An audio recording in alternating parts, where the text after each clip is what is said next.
Bonsoir à tous, c'est Tiange. Alors aujourd'hui, je vais faire une petite vidéo sur les alliances. Donc, tenez, je vous parlais déjà. Ouais, non, on va déjà commencer par l'alliance en elle-même. Je parlerai des villages après. Donc, l'alliance, pour créer une alliance, il vous faut 500 lingots d'or. Donc, c'est pas énorme, hein, on les a assez rapidement. Ensuite, quand vous créez votre alliance, ils vont vous demander de choisir un drapeau, le nom de l'alliance, de vous choisir le petit alias, la FRLB, pour qu'on vous retrouve rapidement. Ils vont vous demander de choisir les langues et, c'est tout, puis choisir les conditions de candidature en fait. Donc ça, vous pouvez les modifier à tout moment dans Options, paramètres d'alliance. Donc là, voilà, vous pouvez remodifier le drapeau comme vous voulez. Pour changer le nom de l'alliance, il faut 500 lingots d'or. La langue, il faut rien. Pour l'alias, c'est 500 lingots d'or aussi. Les autorisations, donc autorisation requise ou aucune autorisation, c'est-à-dire que les gens ils peuvent rentrer comme ils veulent dans l'alliance. Autorisation requise, c'est qu'ils doivent postuler. Et on retrouve les candidatures ici, vous n'avez plus qu'à les accepter. Donc là, on n'en a pas. On peut trouver les autres alliances en dessous, si vous voulez faire des recherches sur les alliances qu'il y a. On peut, dans les options, on peut quitter son alliance aussi. Ensuite, on peut parler des recherches. Donc les recherches, il y a 3 recherches. Il y a développement, alliance et nuit. Donc le développement, ça va concerner beaucoup plus tout ce qui est sur le développement des joueurs, donc l'accélération de la recherche, de la production, recrutement des troupes, tout ce genre de choses. Ça permet aussi d'augmenter la capacité de recruter des membres. Tout ce qui concerne Alliance, ça va concerner plus tout ce qui concerne les villages. Donc ça va concerner le coût du village, ça peut accélérer la durabilité du village, ça peut accélérer le nombre de villages qu'on peut faire aussi. Et nuit, ça concerne tout ce qui concerne les troupes en fait. Donc ça va augmenter la puissance de feu des troupes, la durabilité des troupes. C'est plus concentré sur les troupes. Ensuite, on a stocké. Donc dans stocker, en fait, c'est la boutique d'Alliance. Donc ici à gauche, on voit c'est la monnaie. Donc cette monnaie-là, on l'obtient, je vous ai pas parlé de ça, dans les dons d'alliance. Donc faire des dons d'alliance, c'est important. Parce qu'on obtient la monnaie pour acheter au shop. Et ça permet d'améliorer son alliance aussi. Donc du coup, vous voyez, hop, on contribue. Là, j'ai eu des x2. Ça peut varier, ça peut aller du x5 aussi. Il peut y avoir des x10. J'ai eu des x10 aujourd'hui. Voilà, donc ça augmente la barre d'XP de la recherche et ça vous donne de l'argent pour le magasin. Après, au niveau de la recherche aussi, les officiers 4 et le chef, ils peuvent mettre le petit pouce ici pour recommander aux membres de l'Alliance de dire il faut qu'on fasse cette recherche-là. Donc ça s'active ici en fait. Avec la recommandation, on active sur le petit pouce et hop, ça l'active, du coup ça la met directement là en fait. Donc voilà, donc du coup dans stocker, là en fait c'est tout ce que vous pouvez acheter en fait que les officiers 4 ou que le chef a mis en boutique d'alliance. Donc pour ce faire en fait le chef d'alliance ou les officiers ils ont choisi ici tous les objets en fait qui sont disponibles ici. Ils doivent utiliser pour en mettre l'argent d'alliance qui se trouve ici pour les mettre dans le magasin. Dans ravitaillement, donc là pour l'instant on voit donc ici en fait toutes les dépenses de l'Alliance, donc au niveau des recherches et au niveau des constructions de tourelles. On voit aussi combien on gagne par heure et le nombre total de ressources qu'on peut collecter, qu'on a en stock. Bientôt, normalement, il va y avoir une mise à jour où on va pouvoir voir quel joueur de l'Alliance a fait un don dans les recherches. Donc ça, j'ai pas plus de précisions, donc on va voir dans les prochaines mises à jour ce que ça va donner en fait. Territoire, donc là ça vous dit dans le territoire le nombre de villages total que vous avez, le nombre total que vous pouvez en faire. Donc là nous on peut aller jusqu'à 200. Depuis que le nœud niveau 1 ont ouvert, maintenant on peut faire 3 QG, alors que jusqu'avant que le nœud ouvre c'est un seul QG. Ensuite, lieu, ça va concerner tout ce qui est les zones Raven sur la map. Donc il y a le centre de commandement opérationnel. Après il y a les centres de commande donc qui rapportent des petits bonus. Et il y a les zones militaires en fait qui s'ouvrent au tout début, quasi vers le début de chaque ville en fait. Donc je vous ferai un petit détail plus dans une autre vidéo sur les lieux. Là je fais vraiment que sur l'Alliance. Donc les guerres, on voit qui de nos joueurs attaque, qui se fait attaquer et qui attaque qui en fait.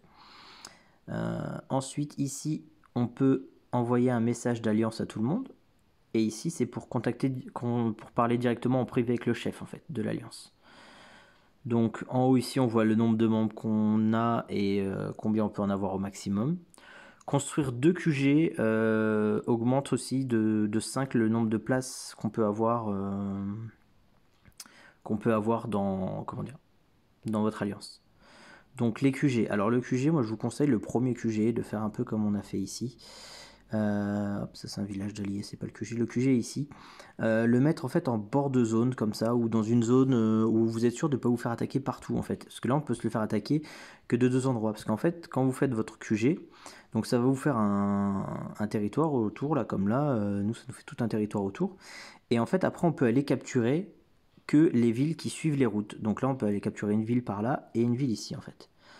Donc du coup le petit village il est ici pour faire notre tourelle. Donc voilà, tout va bien. Et l'autre, il est beaucoup plus loin. Il est ici. Mais donc ça veut dire que notre village, à moins que ce soit celui-là, plutôt. C'est-à-dire que notre village, il peut se faire attaquer que si les ennemis viennent capturer les villes ici pour détruire notre base en fait. Tant qu'ils n'ont pas capturé ces villages-là, notre QG il est protégé.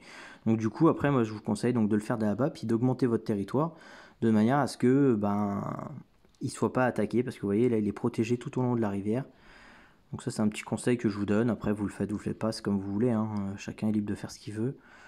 Mais voilà, je vous conseille de le protéger, comme ça évite qu'il soit détruit. Après, pour détruire un QG, il faut savoir que ça prend quand même 10 heures. Pour détruire un village qui est possédé par une alliance, ça prend 30 minutes. Donc voilà. Donc pour construire un village. Donc les villages. On voit ici quand on clique sur le village.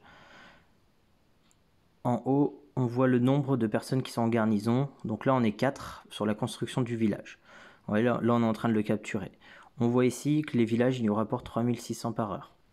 Donc ça nous dit son statut, que là, il est en construction. Donc voilà. Au début, quand on est tout seul, seuls les officiers 4 et les chefs peuvent faire des villages. Quand on est seul, ça prend 5 heures. Quand on passe à 2, ça divise le temps directement par 2, ça passe à 2h30.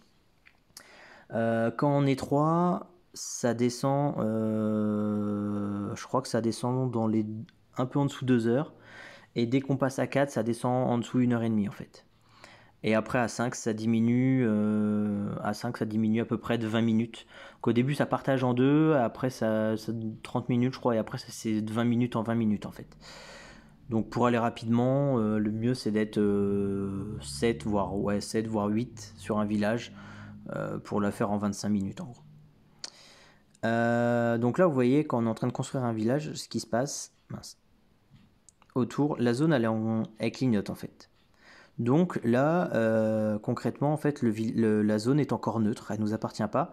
Donc un ennemi peut très bien mettre sa base pour nous embêter, pour arrêter la construction. Il peut très bien venir mettre sa base ici. Et en fait, ça va bloquer la construction. La construction ne va plus avancer du tout.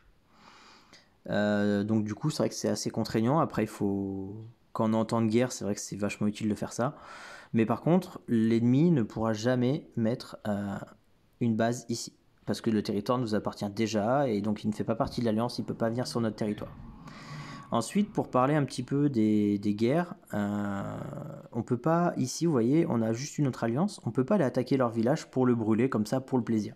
C'est pas possible. Il faut que les territoires ils soient collés, donc il faudrait qu'on capture d'abord ce village-là. Et une fois qu'on le capture, il faudrait qu'on vienne brûler leur village, donc il va brûler en 30 minutes. Au bout de 30 minutes, on pourrait reconstruire un village par-dessus. Et donc après, il faudra attendre le temps de construction pour ensuite attaquer le suivant et ainsi de suite. Donc les villages, pour les construire, pareil, ce que je vous disais, c'est qu'il faut toujours qu'ils soient reliés par une route.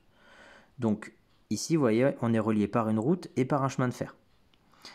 Par contre, si on n'avait pas fait ce village-là, on ne pourrait pas aller capturer le deuxième ici. Bien sûr, il faut que les territoires ils soient collés aux nôtres. Alors par contre, vous voyez, là, si on capture ce village-ci, on ne peut pas aller par exemple chercher après celui-là. Parce qu'avant, il faut qu'on aille capturer d'abord celui-là qui est en bas, qui permet de se relier par le chemin de fer, et après par la route en haut pour aller à celui du haut en fait. C'est pour ça qu'on ne peut pas construire des villages n'importe où, il faut suivre les routes tout simplement. Donc je vous ai parlé de la construction, de la destruction des villages, je vous ai parlé des alliances. Donc les membres vous faites au début son niveau 1, c'est le chef qui décide de qui passe niveau 2, 3 ou 4. Donc 4 c'est les officiers. Les officiers, ils ont des grades, on peut avoir le diplomate, l'intendant, le maréchal et le conseiller. Donc voilà, après ça c'est au chef qui décide. Une fois qu'on a des officiers 4, les officiers 4 peuvent construire des villages, ils peuvent mettre des choses dans le magasin de l'Alliance, ils peuvent lancer des recherches quand elles sont terminées, et ils peuvent décider qui passe au niveau 1, qui est au niveau 2 et qui est au niveau 3. Par contre, le niveau 4, ils ne peuvent pas décider, c'est que le chef qui décide. Donc voilà. Ensuite, je crois que j'ai fait le tour, hein. J'ai parlé de l'Alliance, j'ai parlé des territoires. Ouais. Je vous parlerai dans une prochaine vidéo des lieux à capturer et tout ça. Donc voilà. Et je vous parlerai aussi des nœuds bientôt aussi, ouais. Ça c'est intéressant. Voilà, donc c'est tout. Écoutez, je vous souhaite une bonne soirée, à bientôt.